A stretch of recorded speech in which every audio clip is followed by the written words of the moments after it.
Alright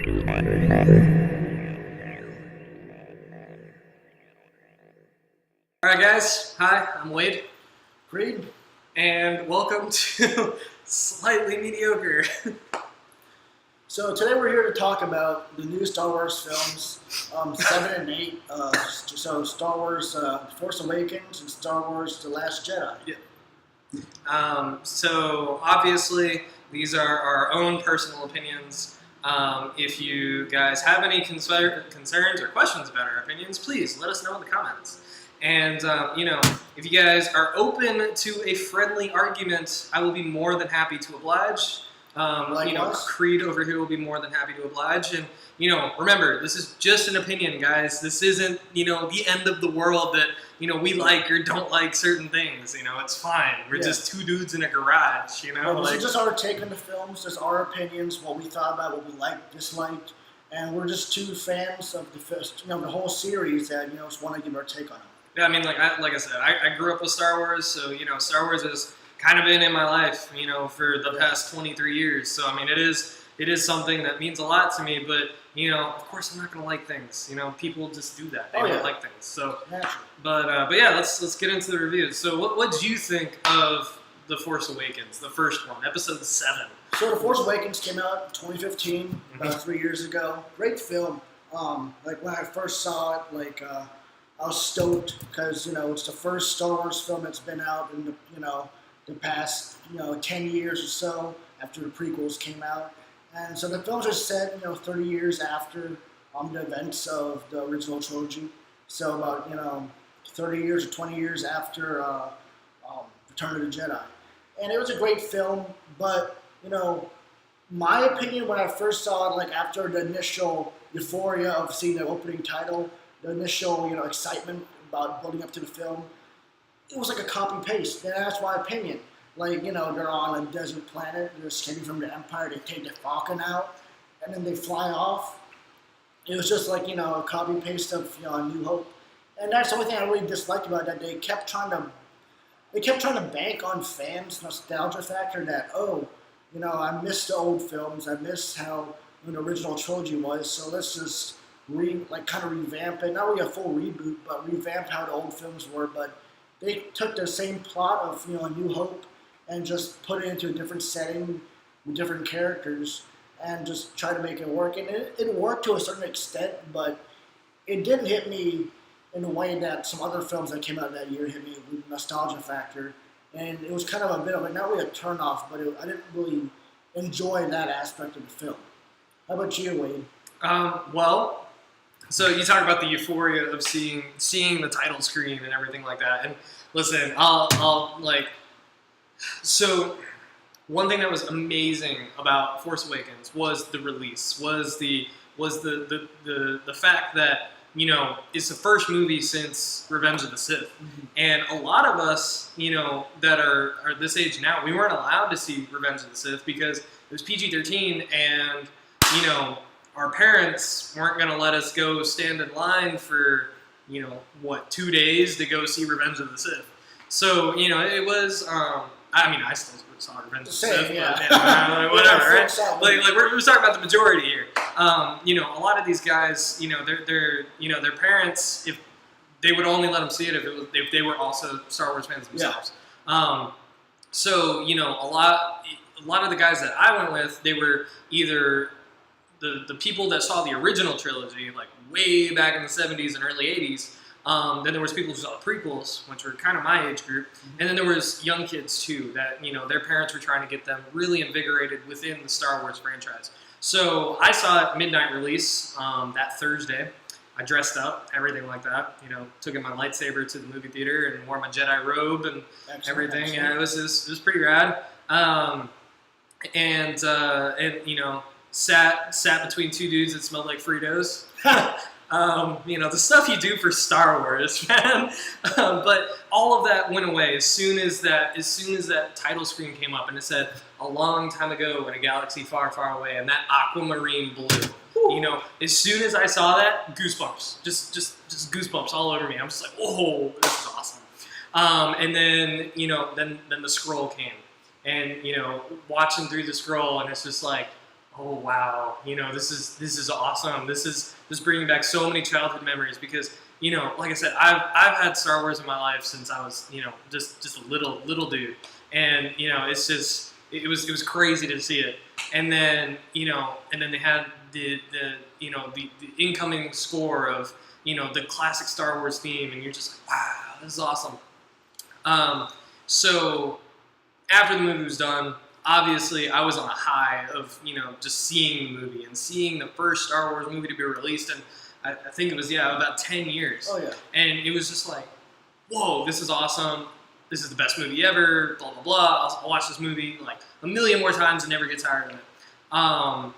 Ended up going home, sleeping a little bit, and after a couple days of just kind of going around my daily life and everything like that, I thought, like, I was thinking more about it. I'm just like, 10 out of 10 for nostalgia. Like, it's great to see all the old characters. Yeah. It was great to see Han. It was great to see Leia. It was great to see all these guys. Oh yeah. But as for plotline, like you said, it was just a reboot of Episode 4. And unfortunately, that's the only thing that J.J. Abrams is good at, is reboots. Shots fired. I'll take out my Han Solo blaster. Pew pew. Actually, I'll take out my Han Solo blaster right here. But, Wade shot first, right? Yes, Han shot first, and I swear, if any of you comment that Han didn't shoot first, you've only seen the remastered. Yeah, it's a touchy subject. But, I agree with the fact why. I think I understand, like, years later, like, after thinking about it, seeing it again a few more times, I think the reason why they kind of made it like a copy-paste, if you will, was because it is for that new generation. This film is to reintroduce Star Wars to a newer generation of people who want to watch the film. So the way the first film came out, I'm talking about A New Hope back in the day. When that first came out, it shocked the world. It made everyone like really interested in the whole Star Wars story. And I think that's how this film was supposed to be. Like, that's what their idea was when they came out with the film. That's why they kind of based it a little bit too strongly, in my opinion, off of A New Hope, because they wanted to ride on what A New Hope had. They wanted to bring out that same factor to this new generation, this new excitement to the films. But at the same time, that turned off older fans like Wade and myself. When we first saw it, we were like, what the heck? Yeah. I mean, because out of all the Star Wars movies that have come out since 2015 till now, the only ones that have actually been good, in our opinion, is the spin-off stories. The Solo movie, Rogue One. Nothing like not the original saga, just because it seems too rebooty. Yeah. About the whole thing. It's just like, oh great, we're watching the original trilogy just with younger people. Yeah, and then all the same things they did to defeat a giant space station. Granted, it was bigger, the size of our planet, and destroyed more things. And there was a small group of people that actually had to go in there and, do all this stuff. And the biggest shock factor, in my opinion, the whole film was Han Solo getting killed. And that's what, also kind of brought about some, we know it's what Harrison Ford wanted. We know it's what he wanted, but we, to some fans, yeah, it was a hard moment to watch. It was. I almost cried at watching Han Solo. The person, I've modeled a lot of my childhood off of. I've been able to, be on so many adventures being Han Solo. Just like, pretend and playing in boxes and tree houses and stuff like that. Like, I always wanted to be Han Solo because I always thought Han Solo was, like the dude, like the cool dude. Of course, I thought Indiana Jones, but maybe I just think Harrison Ford is the dude. But the thing is like Han Solo, the dude, the badass, the dude who everyone wanted to be. And it was, he was the hotshot flyboy, and everyone wanted to be him, and it was really unfortunate to see that, they just killed him off that way. And, it's for the plot line. We knew that it was to progress the story, but, it was still, I don't know. We think it could have done a little bit better. They could have waited. They could have done it. They waited. And the other thing is not a lot of people were expecting it because when, you have 10 years in between movies like that, and, even longer between episode 6 and episode 7. Oh, yeah. I mean, that was, 30 years, something along those lines? So, you have all these people who saw episode 6, Return of the Jedi. And, you saw you have so many people who've seen the remastered and everything like that, where they, did an extended cut and all that fun stuff. Yeah. But, the point is you see all these, and then you start, coming out with the books. And then there was all the books that were released in the 80s and early 90s about, what happens next and all that fun stuff. And it was Christmas special. Yeah. Well, the Christmas special, we don't talk about the Christmas special, but the Christmas special happened between episode 4 and 5. But, yeah, we we don't talk about that. I still have nightmares. But, we see this, and then, we read the books, and as diehard Star Wars fans, we read the books, we read the literature, we see what happens next, we look at the Wikipedia, we do all of this stuff, and then, we see the movie, and we're let down, because, we've built up this thing in our minds about how it's supposed to be, and then, J.J. Abrams is just like, meh, let's do a reboot of A New Hope. Yeah. Shots fired. Pew pew. So to go on to the next film, we're going to talk about The Last Jedi, which came out last year, 2017. We're going to give our opinions on it. So, Wade, what's your thoughts, your initial thoughts on seeing The Last Jedi? I didn't think it could get any worse. That's where I'm at right now. So, obviously, in The Force Awakens, you're introduced to a whole new crew of characters, right? They're still doing their, running around the galaxy from rebel base to rebel base type of thing. But with The Last Jedi, they managed to make it so much worse than what it needed to be. And which is unfortunate because, it had the makings of a good movie. Number one being that J.J. Abrams was not directing. But, the main thing is I feel like they were trying to cram too much in there. Yeah. And then they were just kind of hot spotting from place to place to place to place to place to place to place, just to try to get as much stuff in that movie and it not really making sense. Prime example, why did Luke need to be milking those weird camel things on his planet? Yeah. And drinking from it. Yeah. And number 2 is, what was with the Leia through the galaxy? What? It made no sense. It made no sense. So for me, my gripes about the film stems down to 2 main points, if you will. The first one, that it was not so much as The Force Awakens, but in my eyes, it was still heavily based on the events of what happened in Empire Strikes Back.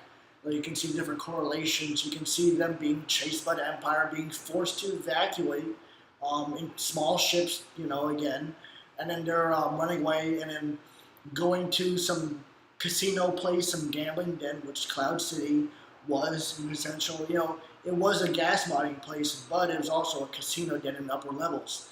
And then the whole sneaking aboard the big ship, and then just the whole similarity to A New Hope. The Empire Strikes Back was, I don't know, a little bit too much in my opinion. And it could have been avoided if they had a stronger plot with its own original, way of going about things. And my second major gripe about the film, and I know it had some merit, if you will, but the whole side plot of Rey and Finn, no, sorry, not Rey, but Finn and going off to get that, get the hacker, the guy to go on board the main, what's it called again, the main flagship. Yeah. That was completely unnecessary in my opinion. They wasted their time, and you find out later on that instead of doing any good for the main plot or for the rebels, for resistance, they just ended up, making life harder for them in the end. And that's interesting that you bring that up, because there was, I actually took away something from that whole weird little plot line. Granted, they didn't need to go to a whole casino planet to be able to do it, but the main takeaway from that is that, everyone is bad, or everyone has a sense of baddiness in them, because, when they go to the casino planet, that's when they realize, I forget what the casino planet's called. I feel like Casino Planet is a little drawn out from, what it's actually called, but I don't remember, because I've only seen the movie, twice, because it's just so awful. But the main thing is they go to this planet, and then they meet this dude, and, he basically goes in and it's like, but everyone is bad, because, you have these people selling to the rebels, but you also have them selling to the Empire, and, blah, blah, blah, blah, blah, blah, blah, blah, right? I think it's called the New Order. Is that what they're called? They're not the Empire, they're the New Order. Something like that. Anyway, so they have that. First Order. First Order, yeah. So it tells you how much we like these movies. We don't even remember them. Either that or we're starting to get old, bro. A little bit of both. Yeah. So might have to do with the fact that we're just two dudes in a garage. Yeah, that too. But hey, we're slightly mediocre, right? You say? guys knew what you were coming into. But that's what I took away from it, is that everyone has a little bit of baddiness. Yeah, and it wasn't granted, it wasn't completely junk, that whole side plot. It was it hadn't merit. Don't get me wrong. And at the end of the movie, they have that little kid who's using the Force stuff. This is when I wish I had something that I could just force grab and just come onto the screen, because then you guys would be like, and I'd be like, I didn't know I could do that. But it's floating. Oh yeah, do that. We'll fool them. They can see your hand, whatever. Screw it. But we tried. But again, we're just slightly mediocre. So that's our take on those two films. Like, comment, subscribe. Let us know what you thought, what your thoughts are about those two films down in the comments. Again, this is just our opinions, our take on them after seeing the films a couple of times. They weren't bad. We've seen worse films. There certainly are worse films. We have definitely seen worse films. Maybe not worse Star Wars films, but we've seen worse films in general. And they weren't bad in general. They did their job. They did well in the box office. Yeah. They still have a following amongst the iGens. Not us, obviously, but amongst the iGens. But yeah, I mean, it's just they did what they were supposed to do. As much as we don't like them, we can't wait for episode 8 or 9. Sorry, 9. I can't count. Hopefully that is a little bit better. Yeah. Hopefully they third time's a charm on that one. Yeah. So like, comment, subscribe. Thank you again for tuning in to Slightly Mediocre.